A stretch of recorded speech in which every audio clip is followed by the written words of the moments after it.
Hello hello sir. Sir. या hi, good morning. Good morning sir. कैसे हैं आप लोग? मैं बढ़िया सर, आप कैसे हो? बस एकदम बढ़िया जी। आप ब्रदर सिस्टर आप दोनों?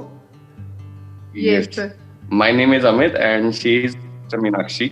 बताइए क्या क्वेश्चन है आप लोगों का? आप कुछ पूछना चाहते हैं या कुछ कहना चाहते हैं, कुछ डिस्कस करना चाहते हैं? Anything. Right, so first Meenakshi will ask, so she has sir हाँ, मैं आपकी बहुत टाइम से फॉलो कर रही हूँ, 4-5 ईयर्स से मैं आपको लास्ट फॉलो कर रही हूँ। बट मेरा एक क्वेश्चन है जो मतलब बार बार माइंड में रहता है कि लाइक हमारी इनसिक्योरिटीज बहुत होती हैं, है ना? बहुत जैसे इनसिक्योरिटीज लाइक स्टडीज में, करियर में, फ्रेंड्स के साथ, फैमिली के साथ, जो हम ओवरकम नहीं कर पाते, है ना? मन में रहती है, हमें पता है कि वो नहीं, मतलब हम कर लेंगे, बट फिर भी एक मन में बैठा रहता है डर कि नहीं, ये पता नहीं होगा कि नहीं होगा। How to overcome it? जैसे कोई एग्जांपल आप मेरे को बताओ, कौन सी इनसिक्योरिटीज, किस तरह की इनसिक्योरिटीज के बारे में आप बात हर कर रहे तरह, हैं? लाइक कुछ हमने रिलेशंस में देखा होता है जो हमारे साथ नहीं हुआ बट किसी और के साथ हुआ होता है, बट हमारे मन में होता है कि हमारे साथ भी हो सकता है। जैसे करियर में हो गया कि कुछ पुराना होता है, कोई खराब एक्सपीरियंस मन हो में, गया। हाँ, पास्ट एक्सपीरियंस वो मन में बैठ जाता है कि हाँ ये कैसे होगा। Got it. तो आप जो इनसिक्योरिटीज कह रहे हो वो बेसिकली दो चीजों से रिलेटेड है। एक है किसी और के साथ में कोई खराब एक्सपीरियंस हुआ है तो आपके दिमाग में घूम रहा है कहीं मेरे साथ भी ऐसा हो गया तो पता नहीं क्या होगा। मान लो किसी की शादी हुई और उनका डिवोर्स हो गया तो आपके भी दिमाग में बैठ रहा है कि यार शादी में तो बड़ा प्रॉब्लम्स होती हैं, ये वो व्हाटएवर, है ना? नंबर 1। नंबर 2, हमारे खुद के साथ में ही पास में कोई खराब एक्सपीरियंस हो गया। मान लो पहले किसी कंपनी में आप थे, वहां पर जो एटमॉस्फेयर था वो इतना अच्छा नहीं था, तो वो हमारे दिमाग में बैठा हुआ है। हमारे अंदर कहीं ना कहीं ये डर है कि हम दोबारा कहीं और जाएंगे तो वहां भी कहीं ऐसा ही ना हो। तो इनसिक्योरिटीज, इसको आप वर्ड यूज कर रहे हो, बट एक्चुअल में ये इनसिक्योरिटीज नहीं है।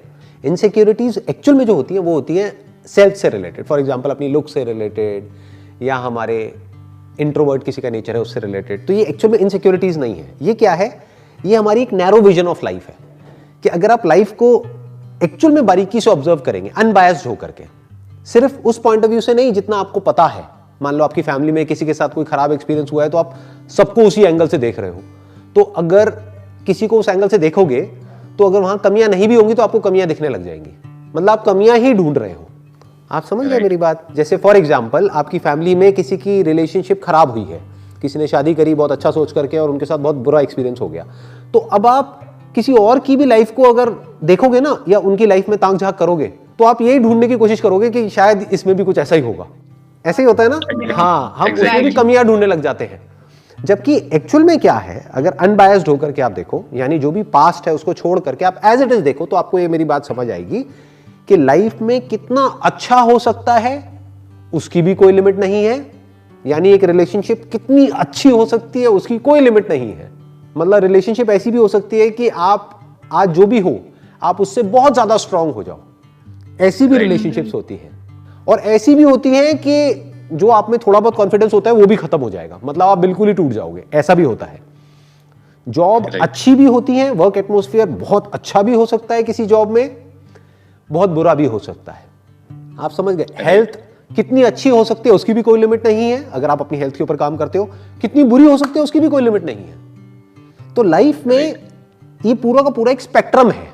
जैसे कलर्स का अपना एक स्पेक्ट्रम होता है ना, विबग्योर बोलते हैं, जैसे वॉयलेट से लेकर के रेड तक का एक पूरा का पूरा स्पेक्ट्रम है। उसमें कितने कलर्स पॉसिबल हो सकते हैं लाइफ में, उसकी कोई लिमिट ही नहीं है। ऐसे ही लाइफ में जो भी आपको पास्ट में एक्सपीरियंसेस हुए, आपके मिलने वालों को हुए, जरूरी नहीं है कि वो रिपीट होने वाले हैं। जरूरी नहीं है अगर वो खराब थे तो आगे भी खराब होने वाले हैं। और ये भी जरूरी नहीं है कि अगर पास में किसी को, आपके फैमिली में कोई है जिसका बहुत अच्छा एक्सपीरियंस हो गया, या किसी मूवी में आपने देख लिया कि अरे ये तो बहुत ही बढ़िया कहानी है, DDLJ देख लिया, व्हाटएवर, जो भी दिल वाले दुल्हनिया ले जाएंगे, आपने कहा कि यार ये तो लाइफ तो ऐसी ही होती है, मेरे साथ भी ऐसा होने वाला है। जरूरी नहीं है आपके साथ भी ऐसा हो। आपके साथ उससे बुरा भी हो सकता है और अच्छा भी हो सकता है। तो दिमाग को हमेशा खुला रखना है। उससे क्या होता है, इसका बेनिफिट क्या होता है कि जो भी आपके साथ में होता है लाइफ में, जो भी सिचुएशंस होती है, सर्कमस्टांसेस होते हैं, उसको आप एज इट इज देखते हो और उसके हिसाब से एक्ट करते हो। अगर आप अपने पास्ट एक्सपीरियंसेस के बेस पे या किसी और के पास्ट एक्सपीरियंसेस के बेस पर अपनी लाइफ की जो करंट रियलिटीज है उसको देखते हो, तो कभी भी आप एज इट इज नहीं देख सकते। हो सकता है वो पर्सन सामने वाला बहुत ही अच्छा हो, बट आप सिर्फ उसकी थोड़ी बहुत जो 2-3 कमियां हैं सिर्फ वही देखते चले जा रहे हो और उसी को रिपीट करते चले जा रहे हो। और हो सकता है कोई ऐसा पर्सन या कोई ऐसी अपॉर्चुनिटी जॉब वाइज अगर देखा जाए वो आपके हाथ से निकल जाए, क्योंकि आपका ध्यान सिर्फ कमियों की तरफ है। तो पास्ट में जो भी कुछ हुआ उससे सीख लो, सीखने में कोई बुराई नहीं है। क्या सीखना है कि अच्छा ऐसा भी होता है, ये नहीं कि ऐसा ही होता है। कुछ लोग ये सोचते हैं कि अच्छा मेरे फादर के साथ ऐसा हुआ तो मेरे साथ भी ऐसा ही होगा। ऐसा कोई रूल नहीं है, ऐसा किसी किताब में नहीं लिखा। अगर आपके फादर या आपके पेरेंट्स कोई हैं जो बिजनेस में फेल हुए तो जरूरी नहीं आप भी फेल होगे, तो आपके साथ अच्छा भी हो सकता है। But don't be too optimistic about life, don't be too pessimistic about life, be realistic. किसी भी सिचुएशन को देखने के दो तरीके होते हैं, एक होता है ऑब्जेक्टिवली देखना, एक होता है सब्जेक्टिवली देखना। सब्जेक्टिवली देखना मतलब क्या कि आप अपने पास्ट एक्सपीरियंसेस के बेस पे उसको देखो, तो आप एक बहुत ही लिमिटेड तरीके से उसको देख रहे हो। फॉर एग्जाम्पल, मैं अगर आप लोगों से बात कर रहा हूं, एक तरीका हो सकता है सब्जेक्टिवली आपकी प्रॉब्लम को समझूं, एक है ऑब्जेक्टिवली। अभी मैं जो भी एक्सप्लेनेशन आपको दे रहा हूं या जो भी सोल्यूशन निकाल रहा हूं आपकी प्रॉब्लम का, वो ऑब्जेक्टिवली है, यानी मैं अपने पॉइंट ऑफ व्यू से कुछ नहीं कह रहा हूं आपको। मेरा हो सकता है रिलेशनशिप को लेकर के एक्सपीरियंस बहुत ही अच्छा हो, तो मैं आपको ये नहीं कह रहा हूं कि नहीं आपका भी बहुत अच्छा होगा। हो सकता है आपका बहुत खराब हो सकता है मेरे से भी अच्छा हो। आप समझ रहे हैं मेरी बात? तो एक है ऑब्जेक्टिवली देखना, मतलब खुद को बीच में से हटा करके एक सिचुएशन को देखना, जैसे एक साइंटिस्ट देखता है, जो हो रहा है एज इट इज देखो। मतलब कोई पर्सन है, उसकी अच्छाई भी देख लो, बुराई भी देख लो। एक कंपनी है, उसकी अच्छाई भी देख लो, बुराई भी देख लो। लाइफ में कुछ हो रहा है, उस सिचुएशन की पॉजिटिव साइड भी देख लो और नेगेटिव भी देख लो, फिर एक्ट करो। As a third person, exactly, कोई situation as a third person देखो। क्योंकि देखो, अभी आप दोनों भाई बहन हो, अगर आप अपने पॉइंट ऑफ व्यू से किसी सिचुएशन को देखोगे तो आप फंस जाओगे। आप या तो उसमें बहुत ही ज्यादा एक्साइटेड होगे या बहुत ही ज्यादा परेशान हो जाओगे। आप अगर अपनी बहन के पॉइंट ऑफ व्यू से देखोगे तब भी फंस जाओगे, क्योंकि तब भी बायस्ड हो गए। अब मेरे पॉइंट ऑफ व्यू से देखो ना, मैं ना आपका भाई हूं ना बहन हूं। बहन तो क्या रो ही नहीं सकता, भाई तो हूं नहीं आपका, है ना?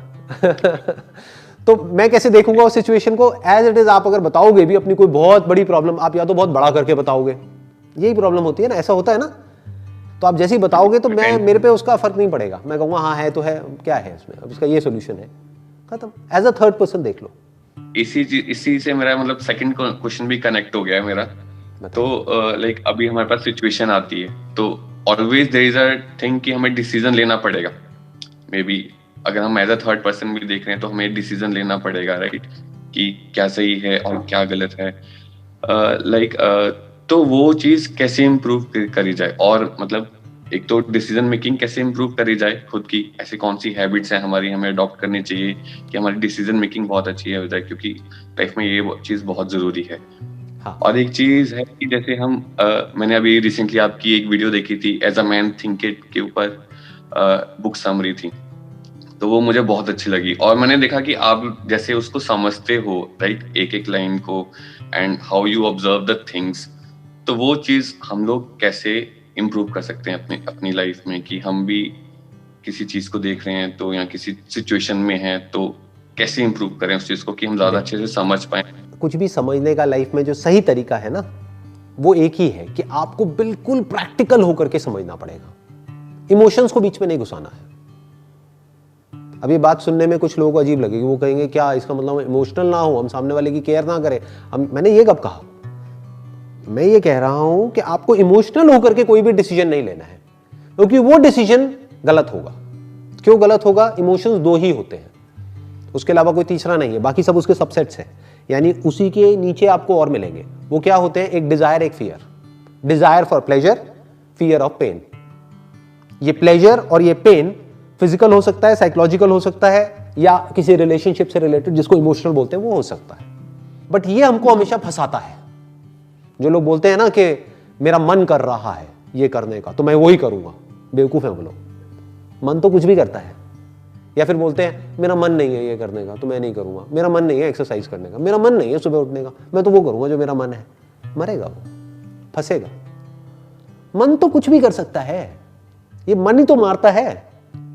तो लाइफ में जो भी डिसीजंस होने चाहिए वो होने चाहिए जो पहले वाले क्वेश्चन का मैंने आंसर दिया था, यानी कि एज अ थर्ड पर्सन उस चीज को देखना है, एज इट इज देखना है, खुद इमोशनली अटैच होकर के नहीं देखना है, एज अ थर्ड पर्सन देखना है, मतलब खुद के ही एक दोस्त की तरह देखना है।